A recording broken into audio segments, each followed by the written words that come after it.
তোমাদের সবার জন্য একটি গুরুত্বপূর্ণ আপডেট। এখন বর্তমানে ডব্লিউবিপিএসসি বোর্ডের তরফ থেকে নতুন একটি অপশান চালু করা হয়েছে।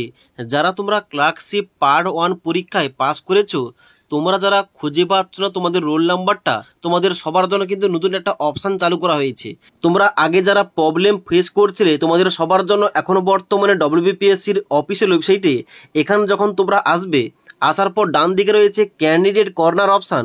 এখানে আসার পর দেখতে পাচ্ছ তোমাদের একটা নতুন অপশান যুক্ত করা হয়েছে, know your roll number for clerkship examination part 1 2023। এখানে তোমরা ক্লিক করবে।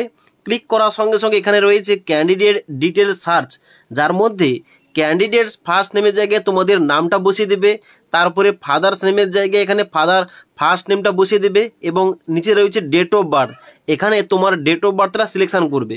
সিলেকশন করার পর নিচের দিকে আসবে, এখানে পোস্টের নেমের জায়গায় এখানে তোমরা সিলেকশন করবে ক্লার্কশিপ এক্সামিনেশন 2023। এটা সিলেকশন করার পর সার্চ অপশানে ক্লিক করবে। এবার সার্চ অপশানে ক্লিক করার সঙ্গে সঙ্গে এখানে কিন্তু নিচে ইনফরমেশানগুলো বেরিয়ে আসবে।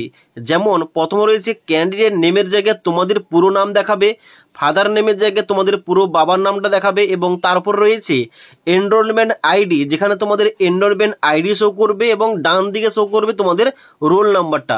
তো এখান থেকে তোমরা এনরোলমেন্ট আইডি এবং রোল নাম্বার দুটো কিন্তু তোমরা পেয়ে যাবে। তো এইভাবে তোমরা কিন্তু এই অপশান থেকে তোমরা ইজিলি ভাবে, এখানে কিন্তু আর কোনো কিছু সমস্যা হচ্ছে না, সার্ভার প্রবলেম হচ্ছে না, তোমরা ইজিলি ভাবে তোমাদের রোল নাম্বারটা এবং এনরোলমেন্ট আইডি তোমরা ফাইন্ড করতে পারো। ওকে, তো আজকের এই ভিডিওটির আপডেট তোমাদের ভালো লেগে থাকলে একটি লাইক করবে এবং বন্ধুদের অবশ্যই ভিডিওটি শেয়ার করে দেবে।